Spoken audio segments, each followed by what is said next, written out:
I would like to discuss about a strategy that may be used to override the Second Amendment in the USA.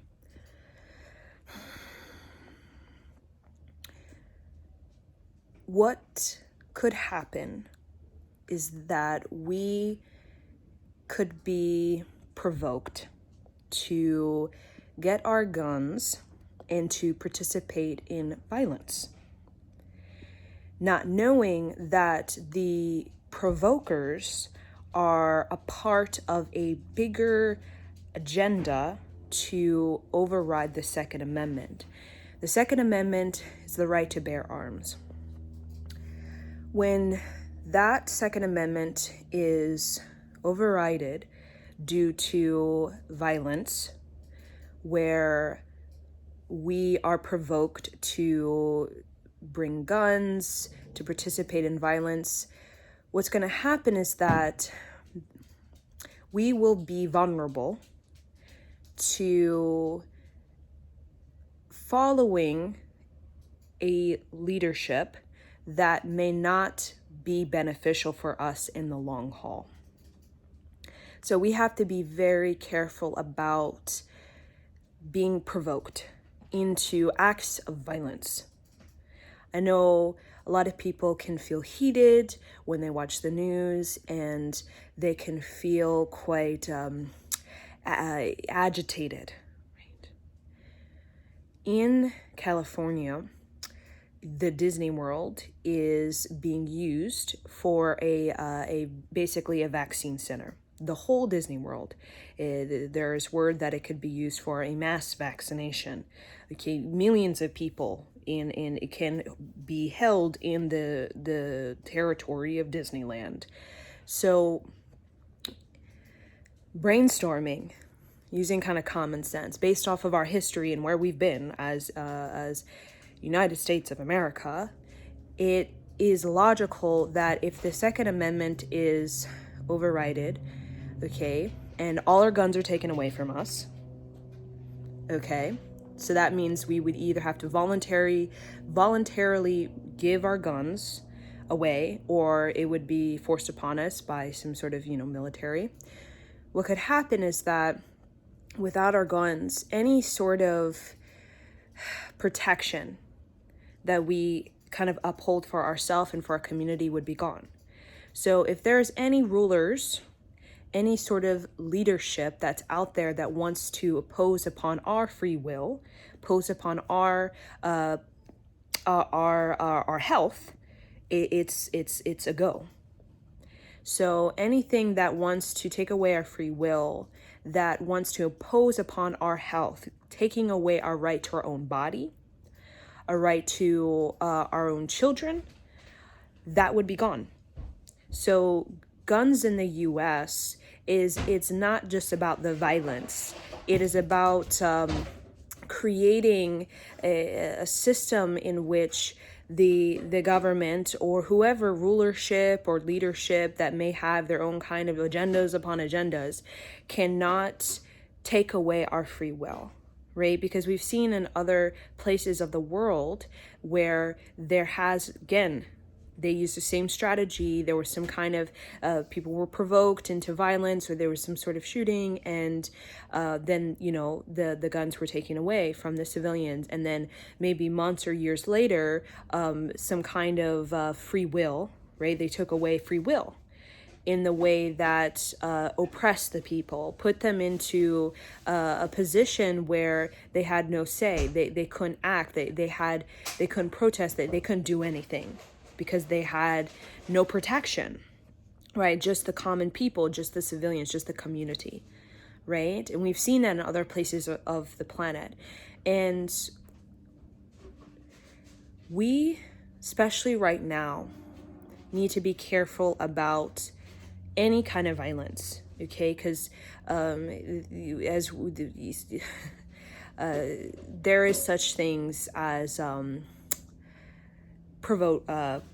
those who promote and who provoke, the violence out of us, okay? And this has been used since the medieval times, okay, as a way to get some kind of something, to get something to get people to submit to an idea that we are not responsible and therefore we should not be able to have free will.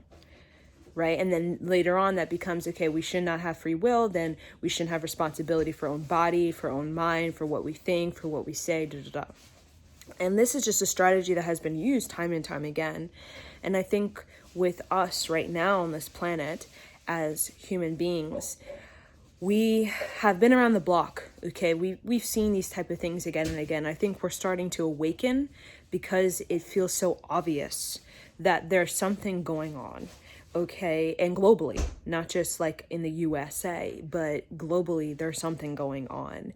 And with the guns is not, so much about the promoting of violence, right? It's a sense of creating a protection in which no sort of ruler or leadership who wants to come in and has a great scheme can sort of take away our free will, right? And impose upon our health and impose upon our mind, because we've seen that in our past, has been able to impose upon our free will, right? And impose upon our mind, take away our sort of our own claim responsibility to our health. We've seen that in our past, in our history. So, this is a time for us to evolve beyond that. This is a time for us to really focus on how can we not choose violence. If we are feeling that violence is being provoked out of us, or we're seeing violence on the news and we're feeling like threatened or feeling aggressive, because there are people out there. This is a very important time in the evolution of humankind, with centuries of the same type of repeating that we've seen again and again. We need to break this pattern, and we need to choose a new cycle. And, we can talk about we're trying to create a new system, a new paradigm, but it's going to be very important that we do not repeat the same mistakes, and that we do not buy into anything that wants to put us into in negativity, that wants to get us negatively charged. We need to find a way to kind of neutralize that, because that will help us to move forward, right? We've already experienced so many like traumas, okay? Having a great grandfather that was in World War II, we need to move on from the traumas, okay? Because we're not going to be able to successfully transition into the technology age furthermore if we continue to input trauma into the biology or the physiology of us as human beings or other people. And I think many people are coming together, for example, with concerts. There was something about you had to have a vaccine to go to a concert, right? Like a stadium, right? A major stadium, you needed a vaccine, like an ID, right? But because so many people protest, so many people said no, thank you, no, thank you, that now the concerts, you can, right? When concerts open, you don't need to have a vaccine, because so many people just simply said no. There was no violence. There was no real protest. It was just really mass amount of people, thousands of people, many people said no. No, I don't think I need to get a vaccine to go to a concert in the future, right? And I think just saying no is a way for us, of course, we'll be agitated, or we'll feel we'll feel irritable, or we'll feel some kind of attack, or, we'll feel seduced into some kind of idea. But if something doesn't feel right, just use your common sense, right? If something doesn't feel right, if something feels off, we've been around the block a couple times. We have centuries of similar things that have happened in a way to kind of lead us into a path that is kind of in a path that is not entirely where we want to go, right? And I think where we want to go, especially, I mean, in this world, this world, is that we do want to evolve and take responsibility for our free will and for our health. And we can talk about all the agendas upon agendas out there. Okay, it's so many. I mean, it's just not worth the discussion.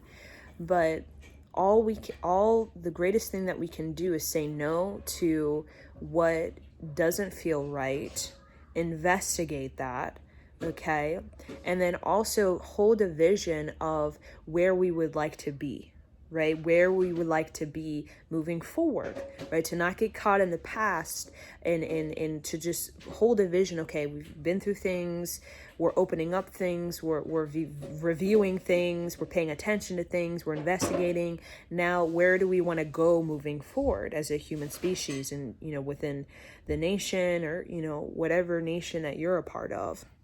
And that, instead of, allowing something that seems bigger than us to override our future and put us in a future that is maybe not feeling too good for us, right? It maybe feels very restrictive, it feels very limiting, it feels maybe very unfriendly, right? That we can hold a vision and we can override anything. We can override any agendas. I mean, so many conspiracies out there, but we can override all of it, not by just dwelling in it and thinking and going insane in that, but just simply by saying no, and saying that together, and holding a vision together within our community, our family, just within this planet, for us to be able to move forward beyond any old rulerships or whatever that kind. We can call it white supremacy, we can call it so many things, right? Rulerships that have a particular outcome that they want, or a particular goal, right? We've been oppressed, we've been gone through all kinds of experiences as a collective in different geographic regions of that, where we have our rights have been taken away from us, or we have been put into positions where we feel powerless, or where we have no sense of free will, or we have no sense of personal freedom. And there's still a lot of people who have no sense of personal freedom, because of, right, that you lose your choice, right? You lose your ability to say no, or to say yes, and that makes you very we've been controlled. And I think moving forward, holding a vision of just how you would like this new human to be, right? We're going in more into technology age. What would you like to see humanity become or evolve into being? Because now's the perfect time for us to really hold that vision, to meditate the mind, and to really not get seduced or tempted into negative timelines, or to negative sort of reactions that's going to kind of promote more of the same old wars we've been in, or the same old type of places we've been in our past. Right, we want to move more into equality, fairness, feminist movement. We want to move more into responsibility for our health and wellness, and we want to start to move forward and really open our mind, expand our mind, become more brilliant and excellent as a human being. Right, and that comes through a lot of personal freedom, that comes through ability to express and articulate and be able to educate and to share and to be in your community, your tribe, and to be able to support that and to help each other. We're not here to all be gray, mindless, to have no mind, to have no free will, or to have no sense of expression, articulation. We've been there, we've done that. We've known people with no education, been illiterate, have no sense of mind, no sense of free will. We've been there, done that. It's time for us to make a new choice. And it starts with our ability to say no, to say yes, hold a vision, and to keep strong on that vision of where do we really want to go, that's going to bring us actual sense of excellence as a human species.